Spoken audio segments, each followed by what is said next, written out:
Um, Eric, Florida had erased a 15-point lead, took the 1-point lead, seemed to have the momentum, and you guys pushed it right back in their face. Devo got that drive. Just what was the key to not, getting down when you have a big lead, and then they seemingly take the momentum away, but if they had it for like, a minute or something. Yeah, I mean, again, when we, in a league game, when the opposition only has a lead for a minute 12, Bob, I think that the big thing is in the timeouts being composed, which the players are more composed than I am.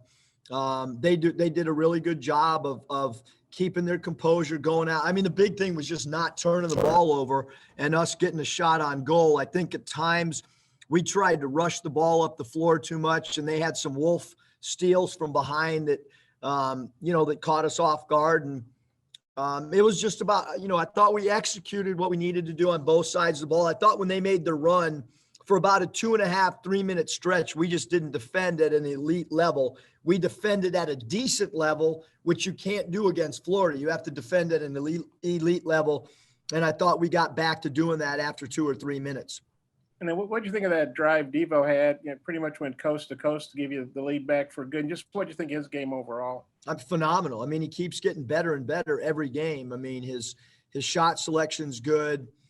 He's not turning the ball over. The guys love playing with him.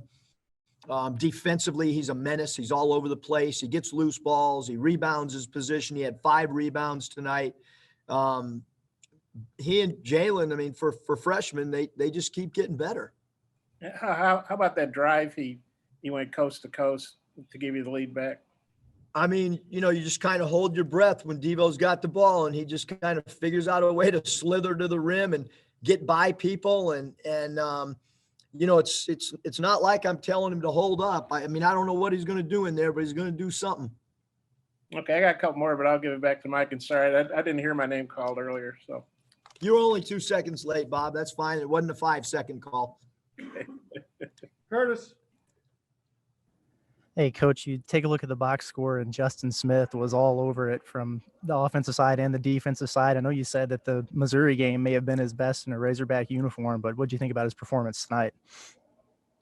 He's playing like a next-level player the last 2 games on both sides of the basketball. I mean, he came back a little early from the injury because he's a great teammate, and he really cares about winning. Probably wasn't fully healthy. Not probably. He wasn't fully healthy. He was cleared to play, but I think the last 2 games, now he's been able to get back and practice with us. And I think, I mentioned after the last game, it was the first game that he didn't have pain and didn't have much swelling. But he's playing, like we thought he would be capable of. He's a dominant player right now in the SEC on both sides of the ball, not just one. I mean, he's making defensive steals. He's getting deflections. He's posting up on our Charlotte play and reading the defense. And he's playing off the charts right now with this. When he plays with such incredible effort and energy, I mean, there's not many guys that have his speed, quickness, and strength all in a combination. And he's able to play this way because he's fully healthy again. Scotty. Hey, Coach, I wanted to get your thoughts on Jalen Tate's impact. He had his jumper working a little bit tonight, and he had a really big one, I think, to extend the lead to 3. They came up with a couple of steals tonight, just kind of his overarching impact on the game. Yeah, Scotty, I think the biggest thing is we all saw when he was out of the game how much we missed him. We missed him, tremendously when he was out for a short stretch, and because he picked up fouls, and I wanted to have him available down the stretch. We've got to continue to work when he's out of the game for us, which we'll start doing, as we get ready for our next game. Then you mentioned Jalen Williams on Castleton. It looked like he kind of relished that matchup a little bit. What did he do to kind of frustrate him and some of Florida's other frontline guys? I think he made it difficult, for number 12, Colin Castleton, to catch the ball in his scoring area. We wanted him to try to catch the ball out on the floor a little bit, or 2 steps off the post. I thought he did a good job dislodging him and kind of crab walking him off his spots. Because if you can make a post player catch that thing 2 or 3 spots away. And then I thought, that one dig in the post when Justin Smith went down there and picked the ball off was really big as well. Because when a big guy catches it in there and he's got people digging and with foot and hands and voice, it kind of freezes the post-up player slightly. And I thought Justin's dig off their four-man was really big, helping Jalen as well in the post defense. Hutch? Yeah, Coach, it seemed like y'all got off to a better start offensively from the jump than you have in a while. Do you know what the key to that was? Just talking about it and then recognizing, Hutch, that we stunk starting some of the games. At the end of the day, I mean, you just want to win the game. But yeah, Hutch, I mean, it was something that, I mean, the guys know, and we ran 2 new plays tonight. I thought it got us some really good looks throughout the course of the game. And, it's our job as a staff just to try to put together a plan for them to get open looks. And if they're not getting open looks, then it's on our coaching staff to come up with a new wrinkle that maybe the opposition hasn't seen. And then it's up to the guys to read it. And even in our open offense, which is our 5-man passing game, I thought our cutting was really, really big time. Randy? Eric, the combination of Justin Smith, 37 minutes, Devo Davis, 36 minutes, Moses Moody, 37 minutes, obviously tells you the impact that these 3 players have on the performance of your team. Talk about their play as a unit. Yeah, I think durability, working hard in practice, being in great shape, because guys can't play that type of minutes if they're not in elite physical condition.